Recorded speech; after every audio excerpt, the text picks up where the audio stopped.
This morning, Councilman Kersey joins us. He represents District 5, covers communities like Scripps Ranch, Rancho Penasquitos, Rancho Bernardo. Councilman, thanks so much for being here this morning. Good morning. Thanks for having me, Melissa. Well, first of all, let's go ahead and talk about the NFL. They're holding a public meeting on the Chargers this week. Will the Chargers stay? Will they go? But really, is this meeting going to make any difference?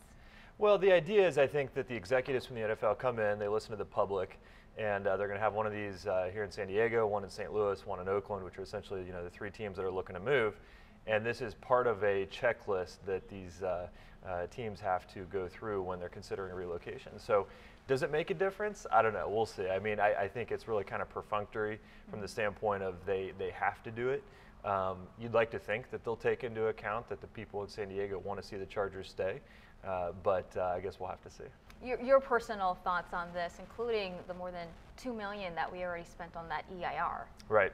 You know, I want the Chargers to stay. I think there's a deal to be had here if they're willing to negotiate with us. I think it's pretty clear right now that their preference is to move to Los Angeles, and I think that's unfortunate. So my hope would be that the mayor's efforts to work with the NFL directly yield some productivity here and actually get us to the point where the team's at least willing to sit down with us and discuss what the options are here in San Diego, because I think we've got some good opportunities if we have a willing negotiating partner. Got it. Okay. And you are the chair. Let's go ahead and switch right now to infrastructure. Chair of the Infrastructure Committee. You are also working on a financing plan to go before the voters. What does this plan entail? Well, we're putting it together right now. We'll release it in the next several weeks, so I don't have too many details right now, but I've said all along that any plan that we go to the voters with next year has to meet two tests. One, it has to be financially feasible, meaning it's going to actually solve the problem that we're trying to solve here with the city's $1.7 billion infrastructure deficit just over the next 5 years. And the second test is that it's politically feasible, meaning that the voters will actually pass it. And so those are the two things we're working on right now. There's a range of different options out there that have been presented, and we're trying to make sure that we come together with the best package possible.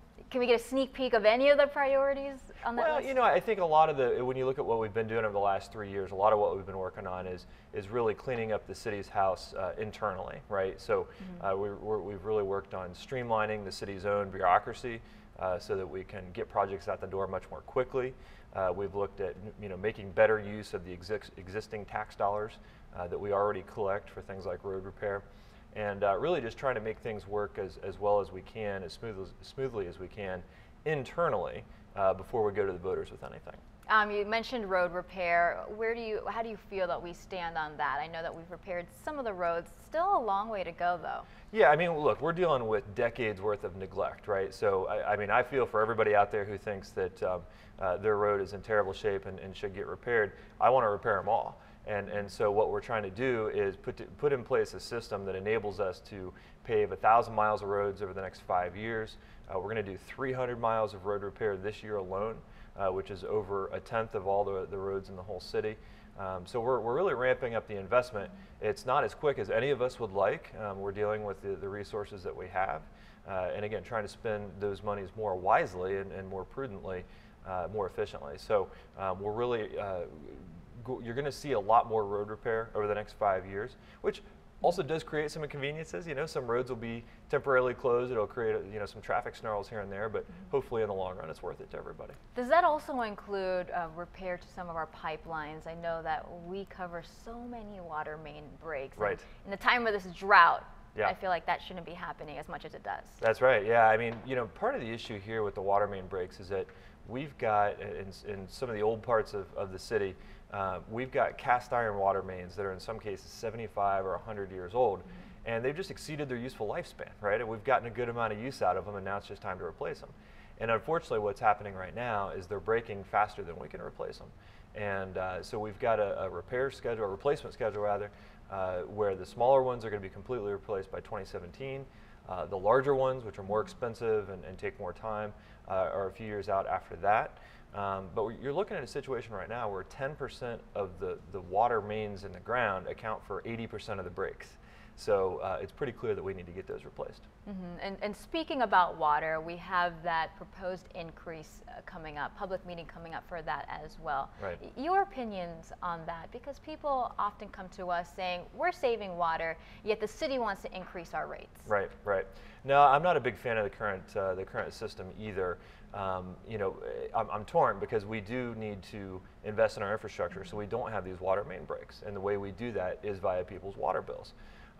However, we are encouraging people to conserve, and people have stepped up to the plate, and they've really done a great job here in the city of San Diego in conserving and meeting those targets that have been sent down by the governor. And you know, one of the things I would like to see is, as we've diversified our water sources over the last 10 years, we get a lot more water from sources other than Los Angeles and the Bay Area Delta than we used to. We should get credit for that. We've invested a lot of money, a lot of ratepayer money in things like the desalination plant in Carlsbad and some other efforts. We're kicking off the Pure Water program here in the city. And right now, the state's not giving the city a whole lot of credit for investing those dollars and really decreasing our reliance on imported water. And so I think we really need to go to the governor and really try to get you know, more credit from the state in that regard. Got it. And let's go ahead and switch right now. You've been talking and working on a 311 system. What is that? What is that all about? Well, the idea behind a 311 system is that, you know, if you're you know, driving around and you see a street light that's out, right now, do you have any idea what number you would call to report that? Most people, I don't. Most people don't, right? If you see a traffic light that's out, do you have any idea what number you would call? Well, guess what? Those are two different numbers. And right now, some people don't know what those numbers are. And so what happens is they call my office and report it to me. I'm happy to take that call and route it to the appropriate department, but it's not a very efficient system. And so the idea behind 311 is you have one number for the city, 311, it's easy to remember, and anything that you see going on, whether it's a pothole, a street light, a stop sign that needs to be replaced, anything like that, you have one centralized number to call, and then it gets routed to the appropriate department. This is something that's been done in big cities around the country. It's a proven model, it works, and that's why I have been actively pushing this concept for about the last 6 months. How is that different? Because people have heard of 211. Right, so 211 is a local, essentially, it's a local system that connects people with social services, right? And then it also works in times of natural disaster. So for example, when we had the wildfires in last May, I actually went to the 211 call center and took some calls from people who wanted to know, am I being evacuated? Where should I go? What do I do with my pets? All these kind of things. And so 211 is offering that kind of service.